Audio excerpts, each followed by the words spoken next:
La zona del norte de Santander, Tibú y por ende la Gabarra se consideran rojas. ¿Por qué fuiste a la Gabarra? ¿Por qué fuiste a Tibú? Bueno, Gabarra queda al norte del municipio de Tibú y eso es el punto más lejano donde pude ir sin encontrarme con un control militar. Porque lo que yo quería hacer era llegar al punto más lejano al norte posible. Es una zona donde se cultiva mucha coca y la televisión sueca había hecho un reportaje y el reportero estaba allá, se fue a Tibú y mostró que aquí se cultiva coca, entrevistó a cultivadores de coca y después dijo que también dijo que había muchos narcos mexicanos llegando allá y que la coca se transportaba, o la cocaína después de procesarlo, se transportaba a Barranquilla y de Barranquilla en buques de Cox, como se llama en español, no me recuerdo, a Suecia. Ese fue su cuento en la televisión sueca. Nunca mencionaron con ni una palabra Venezuela. Y lo que yo quería hacer era ir allá con mi drone, subir el drone, tomar una toma al oeste, donde se cultiva la coca, al este, donde está Venezuela, a pocos, como 50 kilómetros menos, 30, 20 kilómetros, para que la gente misma vea que no tiene sentido transportar la cocaína a Barranquilla, Sí. cuando Venezuela está al lado. Y Venezuela es el narcotraficante más grande del mundo de la cocaína. Una vez que pasa por la frontera, es libre tránsito hasta que salga de Venezuela. Y la manera de hacer la gente verlo era simplemente con una toma así, allá, allá. Pero cuando me estaba regresando, pude llegar hasta Río Catatumbo y al otro lado había un control militar. Y creo que tenemos una foto allá, donde los militares me pararon. Y después regresé y la guerrilla me paró casi saliendo de esa zona. Y cuando estaba secuestrado me preguntaron por qué había ido y obviamente les conté esa historia de que quería ver y le pregunté, le conté lo que había dicho la televisión sueca. Y los mismos helenos me dijeron que eso de transportar la cocaína a Barranquilla no tiene ni pie ni cabeza. Es muy difícil hacerlo llegar allá, porque tiene que pasar por una zona larga, pasar la montaña y una zona larga en Colombia donde hay control militar, alcabalas, como dicen en Venezuela, cada rato.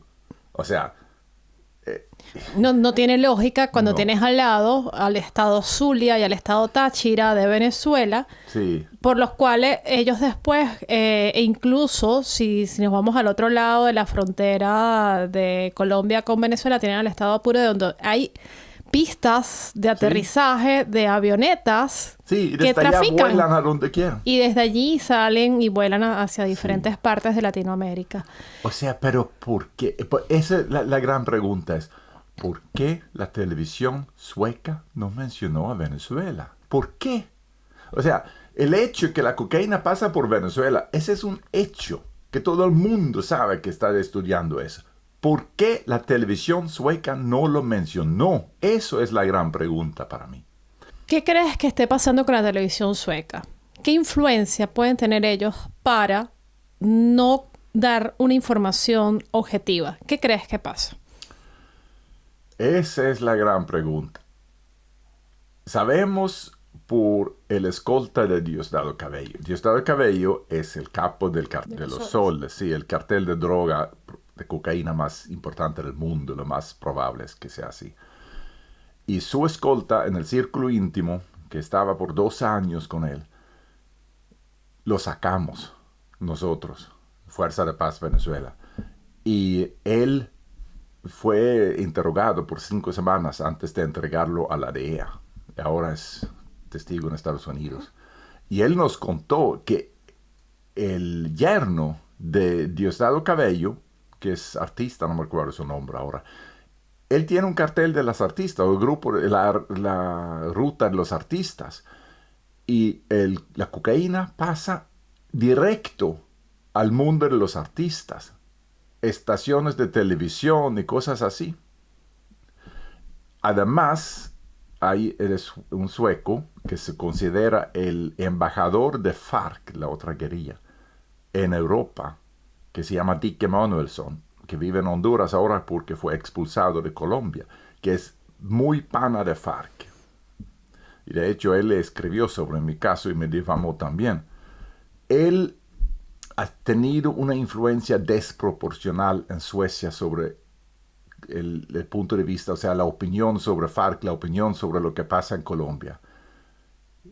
Muy desproporcional. Y esa influencia, porque la guerrilla, la izquierda revolucionaria, recuerda, son súper izquierdosos. No son como las socialdemócratas en Suecia, son revolucionarios amigos de Putin. Ellos tienen ese discurso que nosotros no somos narcotraficantes y que es la derecha en Colombia que son narcotraficantes.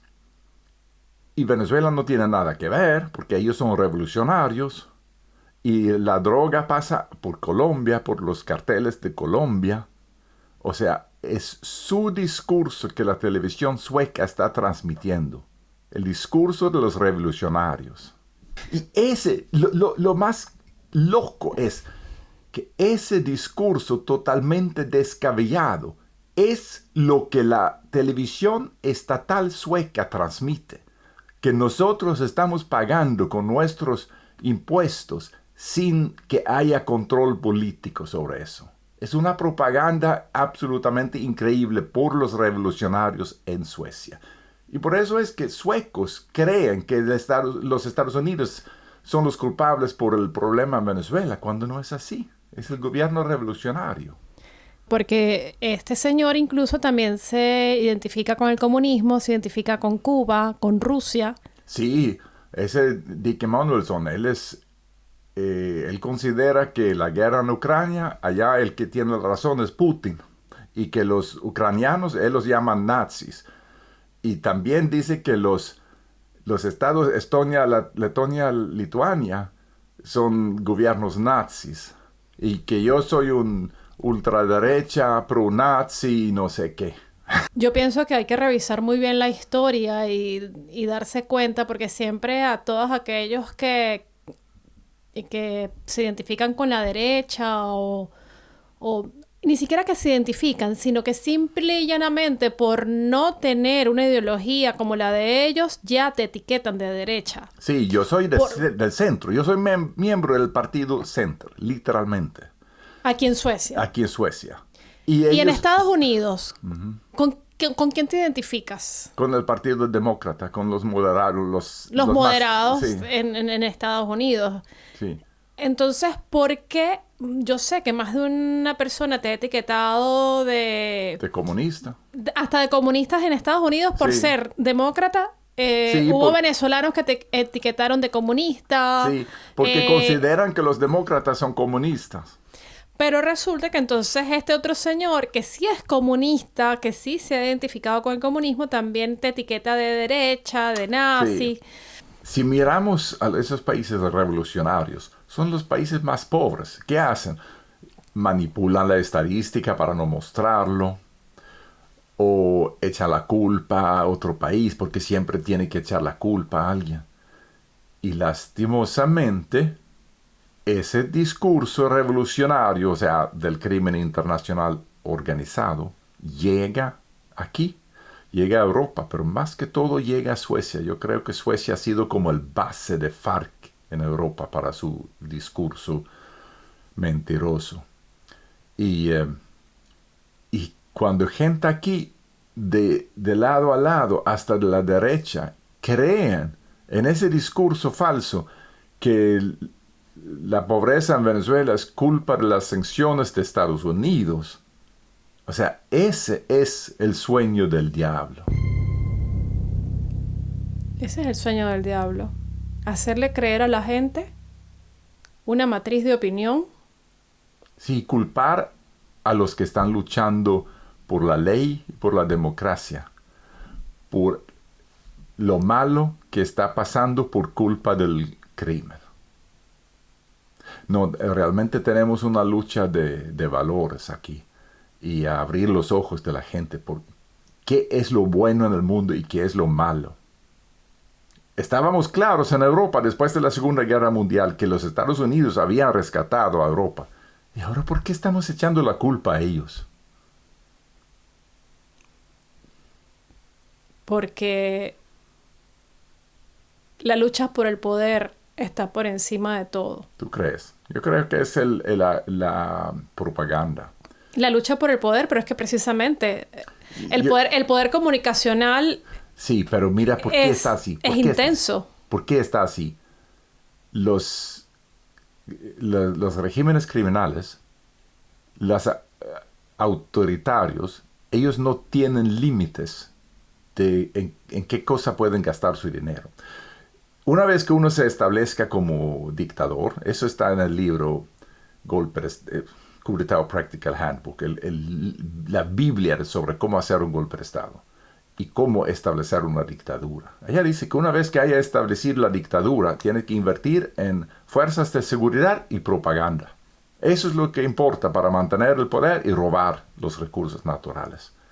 Es lo que están haciendo. Están robando los recursos naturales de Venezuela, controlando la población con toda esa fuerza de seguridad que los youtubers han visto ahí, los alcabalas cada kilómetro.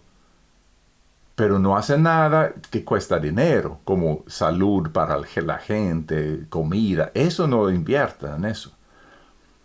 Pero las democracias, por otro lado, como Estados Unidos, en democracia el gobierno no puede manipular al pueblo porque es antidemocrático. Entonces tienen prohibido por ley hacer campañas de información hacia el pueblo americano. Llega la propaganda del enemigo, pero no llega la verdad de su propio país. Solamente llega lo de medios privados, y si los medios privados tienen un interés económico en decir la mentira, en vez de la verdad, van a decir la mentira. Ahí hay un problema. Ese es el sueño del diablo. Sí, Engañar. sí. Engañar y no solamente se está consiguiendo por los medios de comunicación, televisión, radio, prensa, también por redes sociales. Sí. Porque a quienes usan en Venezuela, por ejemplo, para vender una imagen de un país perfecto, los influencers. ¿Y quiénes son los influencers en Venezuela? Artistas. ¿Y Sí. quiénes son los artistas en Venezuela actualmente que se han mantenido económicamente estables, entre comillas, o que se han mantenido... Mencionaste en un momento determinado el cartel de los soles y el cartel de los artistas. Sí. Y es mucha casualidad que en Venezuela justamente quienes venden una imagen de normalidad son artistas. Sí, mencionaste algo allá que no hemos tocado antes, lo de los influencers. También venden una pérdida de valores porque Sí. lo que se muestra por redes, por muchos de estos influencers no son precisamente contenidos de valor, No. sino son contenidos que llevan a una desvalorización Sí, bueno, te entendimos. No, eso lo corto. Desvalorización, creo que se llama. Desvalorización. ¿Qué es lo que venden los influencers? O muchos de estos influencers. Hay unos muy buenos, hay unos que tienen contenidos de valor, pero la mayoría lo que venden es desvalorización humana. Lo que yo quería ver allá en Cúcuta es en parte eso.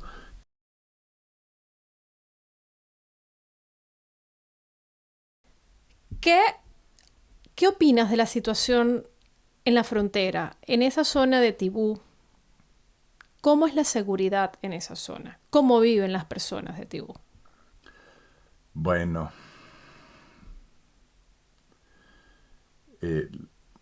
la verdad es que el país, Colombia en ese caso, tiene una responsabilidad de mantener seguridad en su zona.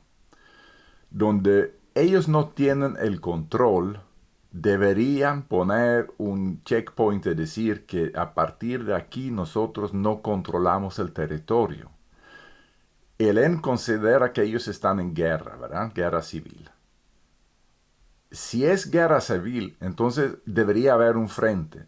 A partir de ese punto no tenemos control. Si el gobierno no ponga un control, como hicieron después de la Guevara, si no ponen un control, entonces quedan responsables por la falta de seguridad. Y por eso yo considero que el presidente Petro es responsable por mi secuestro, por no haber mantenido la seguridad en esa vía. Los militares o la policía deben mantener la seguridad.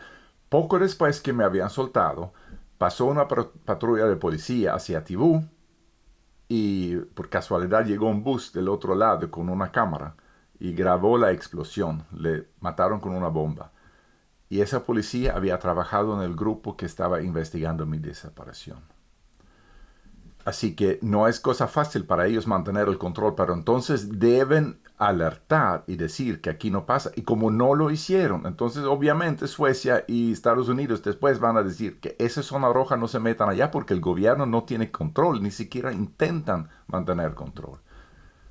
No, es que si intentan mantener control, le matan a sus policías o a sus militares, Sí, como ha venido pasando. sí, pero entonces no tienen control y deberían decir que a partir de aquí no tenemos control. Y lo hicieron en la Gavarra, pero lo deberían haber hecho más al sur.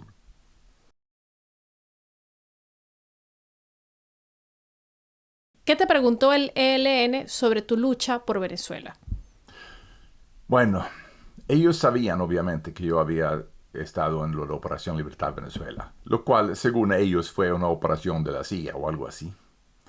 Pero yo dije que yo lo había organizado junto con un montón de venezolanos y que había una red y que yo me retiré hace muchos años de eso y por eso yo no tengo los contactos, no sé quién hizo qué cosa y no me recuerdo en qué año me retiré, pero entregué la coordinación a un venezolano que continuaba y, y con eso se conformaron.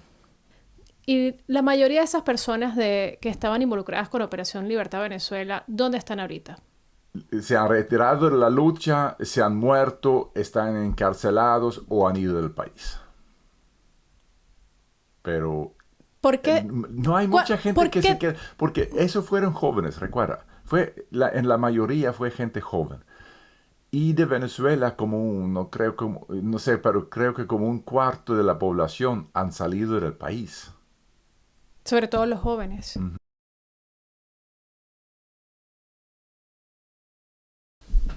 Cuando yo estaba secuestrado, me preguntaron si yo había estado antes en Colombia. En Colombia o en Venezuela.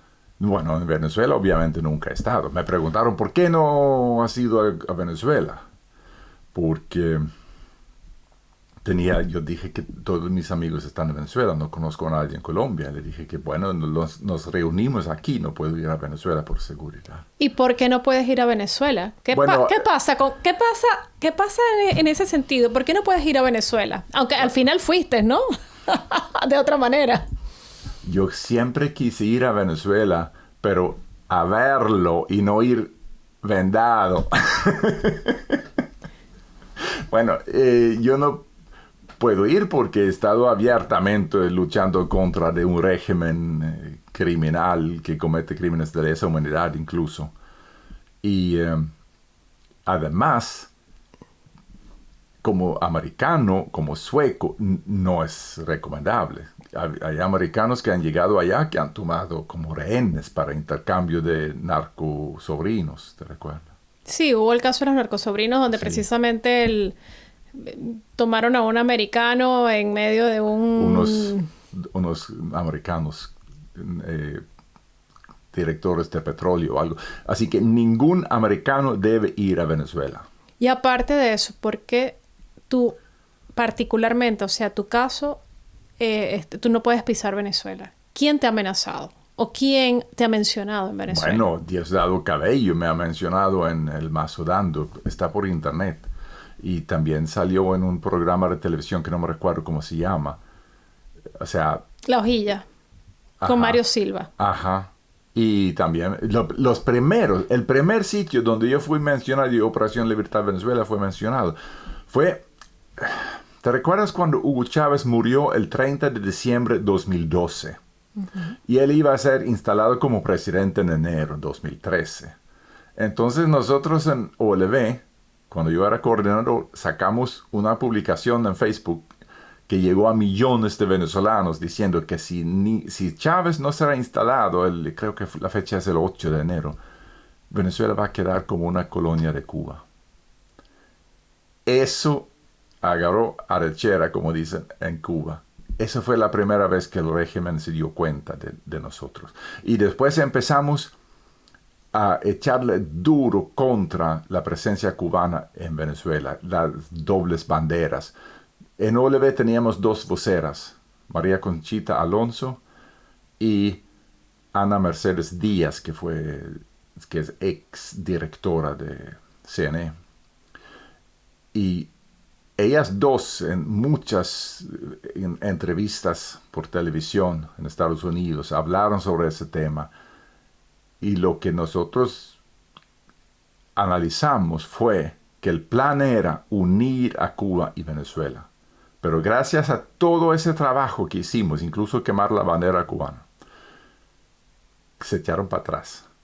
Quitaron la bandera cubana de las bases militares en Venezuela.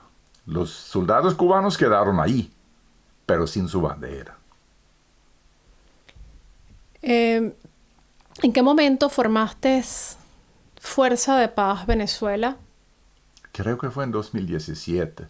Y eso fue cuando la ola de emigración estaba así por las nubes. ¿Con qué propósito formaste fue justo Fuerza de Paz? porque la mayoría de los luchadores en la lucha no violenta estaban huyendo del país por falta de comida. Y la lucha se apagó porque simplemente uno no puede. En la lucha no violenta está basado en el hecho que gente alrededor del régimen tiene algún tipo de conciencia. Y no existía, estaban dispuestos a dejar al pueblo morir de hambre. Entonces no hay otra forma que salir del país, porque armas no tenía, o sea, no tenía ningún respaldo militar para tumbar al régimen. Y salir del país, pero entonces iba a dispersar por el mundo. Y la idea con Fuerza de Paz Venezuela era crear una red entre ellos, todos los que han salido, porque algún día ese régimen, como todos los regímenes autoritarios, van a caer. Y tener una conexión para poder volver a montar un país y reconstruir el país. En el 2019 estuviste en la frontera. Sí, en 2019 montaron eso de ayuda humanitaria. Y el concierto, fue cuando hubo el concierto. Y entonces iban a introducir ayuda humanitaria sobre los puentes a Venezuela. Y yo decidí activar Fuerza de Paz para acompañar esa. Y de hecho el ELN me preguntó sobre eso. Ellos creían que yo tenía algo que ver con la ayuda humanitaria. Además, ellos creen, o me decían, que esa ayuda humanitaria, según ellos, era armas. O sea, totalmente descabellado. El único país que yo sepa que pone armas en ayuda humanitaria es Rusia. Pero ¿tú viste realmente lo que se logró? Pero mira, espérame. Esa ayuda humanitaria en Cúcuta nunca pudo pasar la frontera. Sí. Se quedó en almacenes en el nuevo puente, que todavía no había sido abierto, ahora está abierto. En esos almacenes quedó guardado arroz y toda esa comida. Y durante el paso de meses empezó a putrificarse. Y Fuerza de Paz estaba allá en Cúcuta y teníamos contactos que trabajaba allá en ese almacén. Y por eso nosotros sabemos de primera mano que allí no había armas, porque lo vimos la comida putrificándose. Y habían también medicinas que al final lograron pasarse en un momento determinado gracias a la mediación de la Cruz Roja venezolana, que fueron los encargados de que ahora pues también es expropiada por el gobierno venezolano. Prácticamente porque sacaron a su directiva para ellos Sí. meter una directiva nueva, o sea, Pero- una pero institución que estás me- tiene que ser imparcial y que no debe Sí. tener ninguna inclinación política, pues también le metieron la mano a la Cruz Roja venezolana. Sí, esa es otra cosa horrible que estaban haciendo. Pero cuando mencionas lo de medicina, hay que mencionar que, a diferencia de Ucrania, el holodomor venezolano, allá en Venezuela, se puede cultivar muy rápido. Sembrar maíz en 6 semanas tiene cosecha. Pero hay muchas enfermedades. Y lo que hicieron, además de esconder la comida, fue esconder las medicinas. Mucha gente que murieron por falta de medicina, como el coordinador allá en Caracas, que yo mencioné a ellos, Jaimite Black Coast. Él tuvo una infección, se enfermó, tuvo una infección, le prescribieron una medicina y no había en la farmacia y murió en 24 horas. Así que el holodomor en Venezuela también fue por falta de medicinas contra cosas, o sea, cosas sencillas y comunes. Sí, es que no había medicamentos. Hubo un tiempo donde la crisis de medicamentos fue tan grave que las personas tenían que consumirlos enviados desde afuera por los familiares que estuviesen fuera del país. Y medicinas para animales. O consumían, porque de repente sí se conseguía el de los animales, pero no el de una persona como tal. Sí. La crisis de medicina también fue muy grave. Actualmente se consiguen medicinas, pero dolarizadas ya a precio internacional. Sí, igual como la comida. Y la comida también, ahora sí. Tranquilamente la gente puede ir a Venezuela. Están entrando muchas personas ahorita a Venezuela. Estos youtubers súper famosos. Sí, es bueno que han haciendo entrado. programas súper interesantes. Sí, ¿cómo se llama? Charlie Cinevan, de español, y los de Argentina. que no me recuerdo. Hakuna Matata Ajá. y el otro motorizado también argentino. También en estos días vi uno de unos paraguayos que también andan en un motorhome. Hay varias personas Sí. que han ido y han ya visitado Venezuela. Igual se han dado cuenta de que es un país maravilloso. Lo que salva a Venezuela todavía es la calidad humana. Eso. Es el calorcito y ese sentido del humor que no lo pierden.